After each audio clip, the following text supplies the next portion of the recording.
کیا ان کے علماء اور ان کے درویش ایک چیز کو حرام کرتے تھے جس کو اللہ نے حلال کیا ہوا تھا، کیا یہ اس کو حرام نہیں سمجھ لیتے تھے؟ اپنے علماء کے بات مان کر اللہ کی بات کو چھوڑ نہیں دیتے تھے؟ عدی کہتے ہیں اللہ کے نبی ہاں ایسا تو تھا۔ رسول مکرم ناطق وحی الصادق المصدوق نے فرمایا فَتِلْكَ عِبَادَتُهُمْ، عدی اسی عمل کا نام ہے ان کی عبادت کرنا۔ ان کو رکوع کرنے سے صرف ان کی عبادت نہیں ہوتی، ان کو سجدہ کرنے سے صرف ان کی عبادت نہیں ہوتی، جو اختیار اللہ کا ہے، صرف اللہ کا اختیار ہے، وہ اختیار اللہ کے بندوں کو دے دینا، وہ بھی ان کو اختیار دینا ہی ان کی عبادت کرنا ہے، اور ان کی عبادت کرنے کا معنی ہی ان کو رب بنانا ہے۔ یہودیوں عیسائیوں نے جب حلال و حرام کا اختیار اپنے علماء کو، اپنے درویشوں کو دے دیا، انہوں نے تو ان کو بنا لیا رب، وہ تو رب بن گئے۔ تو انصاف سے بتائیے جب علماء اور درویش بھی رب بن گئے تو اب عبادت صرف اللہ کی رہے گی؟ عبادت صرف اللہ کی کیسے رہے گی؟ اب وہ بھی رب ہے، وہ بھی رب ہے، سارے رب ہے، عبادت صرف اللہ کی کہاں گئی؟ اور محمد الرسول اللہ اپنی وحی والی زبان سے اس عمل کا نام عبادت رکھ رہے ہیں۔ عبادت، میں عبادت اپنے پاس سے لفظ نہیں بول رہا، اللہ کے سوا کوئی عبادت کے لائق نہیں، اس کا مطلب ہے اللہ کے سوا کسی کو حلال و حرام کا اختیار نہیں دینا۔ اگر دے دو گے حلال و حرام کا اختیار اللہ کے سوا کسی انسان کو تو تم اللہ کے ساتھ اس کی بھی عبادت کرنے والے بن جاؤ گے، وہ بھی معبود بن جائے گا۔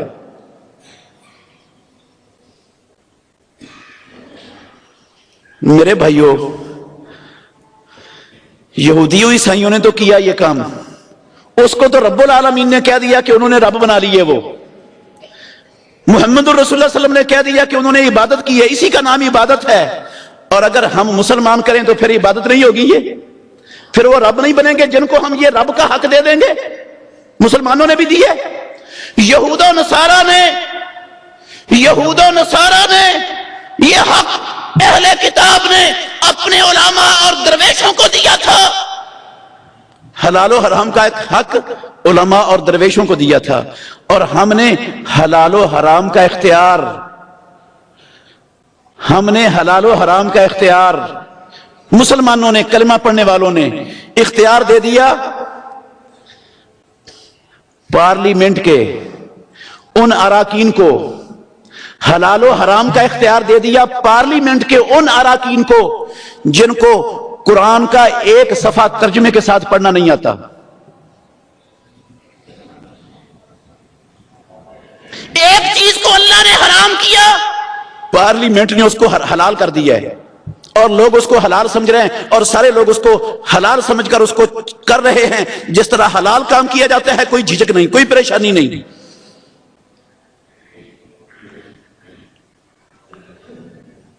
کیا حلال کر دیا پارلیمنٹ نے؟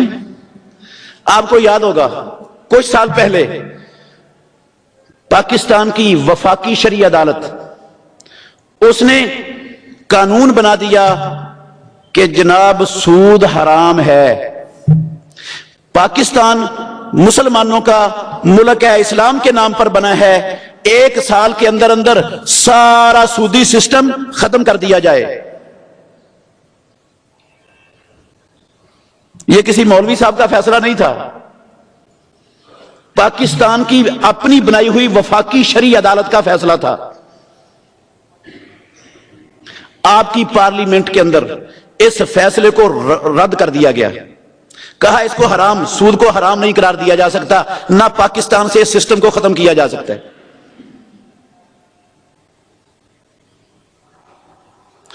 یہ سود صرف وفاقی شرعی عدالت نے حرام نہیں کیا تھا، یہ تو آسمانوں والے رب نے حرام کیا ہوا ہے۔ احل اللہ البیع وحرم الربا، آسمانوں والے رب نے اپنے بندوں پر کاروبار کو حلال کیا ہے، ربا کو، سود کو حرام کیا ہے۔ فمن جاءہ موعظۃ من ربہ فانتہی فلہ ما سلف وامرہ الی اللہ ومن عاد، جو اللہ کے حرمت کا حکم آ جانے کے بعد، جو اللہ کی طرف سے اس کے حرام کا حکم آ جانے، جان لینے، سمجھ لینے کے بعد، ومن عاد، پھر سودی کاروبار میں لگا رہا، سود لیتا دیتا رہا، فَأُولَئِكَ أَصْحَابُ النَّارِ هُمْ فِيهَا خَالِدُونَ۔ میرے لفظ نہیں، نہ کسی مولوی صاحب کے ہیں، تیسرا پارہ ہے، سورہ بقرہ ہے، اللہ کے قرآن ہے، اللہ کے قرآن کے پاک الفاظ ہیں۔ فمن عادا، جو حرمت کا علم ہو جانے کے بعد دوبارہ لوٹے گا، فَأُولَئِكَ أَصْحَابُ النَّارِ، وہ جہنم والے ہیں، هُمْ فِيهَا خَالِدُونَ، اور جہنم میں ہمیشہ رہیں گے۔ میرے بھائیو، اگر یہود و نصارہ وہ اللہ کی حلال حرام کردہ چیز کو، ان کے علماء اللہ کی حرام کردہ چیز کو حلال کریں، وہ تو ان کو بنا لے رب، یہ تو ہو جائے ان کی عبادت، اور جس کو رب نے حرام کیا اگر ہم اس کو حلال مان لیں، ہمارے ادارے اس کو حلال قرار دے دیں، تو یہ اس ادارے کی ان کی عبادت نہیں ہوگی، یہ ان کو رب بنانا نہیں ہوگا۔ یہ بنایا کیوں ہے رب؟ یہ عبادت کیوں ہو رہی ہے؟ بات میری وہی ہے، اس لیے ہو رہا ہے سب کچھ کہ ہمیں لا الہ الا اللہ کا معنی نہیں آتا، ہمیں پتہ ہی نہیں اللہ کے سوا عبادت، اللہ کے سوا کسی کی عبادت نہیں، عبادت کے لیے اللہ کے سوا کوئی ہے ہی نہیں جو عبادت کے لائق ہو، اس کا معنی ہی نہیں آتا۔ اگر مسلمانوں کو اس کا معنی آتا ہوتا، یہ سمجھتے ہوتے کہ اللہ کے سوا کوئی عبادت کے لائق نہیں، عبادت صرف اللہ کی ہے، اللہ کے سوا کسی کو عبادت کا حق دینا یہ شرک ہے اور سارے اعمال کو برباد کر دیتا ہے۔ میرے بھائیوں، کبھی مسلمان یہ کام نہ کرتے، پتہ ہی نہیں بیچاروں کو، معلوم ہی نہیں۔ یہ اسلام کا سب سے بڑا مسئلہ ہے جس کا نہیں پتا۔ اسلام کی بنیاد ہے یہ اللہ کے سوا کوئی عبادت کے لائق نہیں۔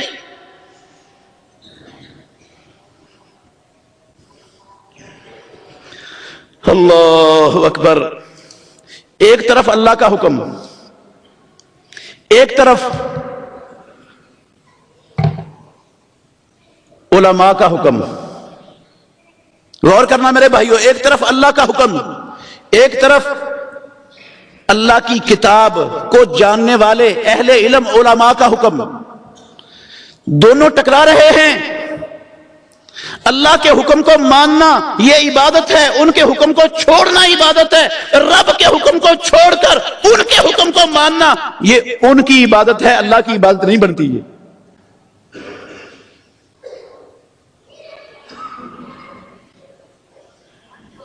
ابراہیم خلیل الرحمن علیہ السلام کیا کہا تھا انہوں نے اپنے باپ کو نصیحت کرتے ہوئے؟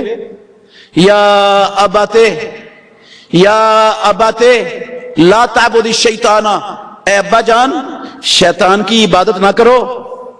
کیا وہ آزر شیطان کی عبادت کرتا تھا؟ کہتا تھا شیطان میرا رب ہے؟ کیا عبادت تھی وہ شیطان کی؟ ابراہیم علیہ السلام کہہ رہے ہیں اپنے باپ کو، اللہ ان کے قول کو قرآن میں نازل کر رہے ہیں، لا تعبد الشیطان۔ وہ باپ اللہ کے حکم کے مقابلے میں شیطان کی بات مانتا تھا، رب کی بات کو چھوڑ کر شیطان کے نقشے قدم پر چلتا تھا۔ اس کو ابراہیم علیہ السلام نے کس نام سے تعبیر کیا؟ شیطان کی عبادت کے نام سے۔ اور شیطان کی جب عبادت ہو گئی تو عبادت تو صرف اللہ کی ہے، عبادت کے لائق پہ صرف اللہ کی ذات ہے۔ معلوم ہوا اللہ کے مقابلے میں کسی کی بات ماننا، اللہ کی بات کو چھوڑ دینا، یہ اس کی عبادت ہے۔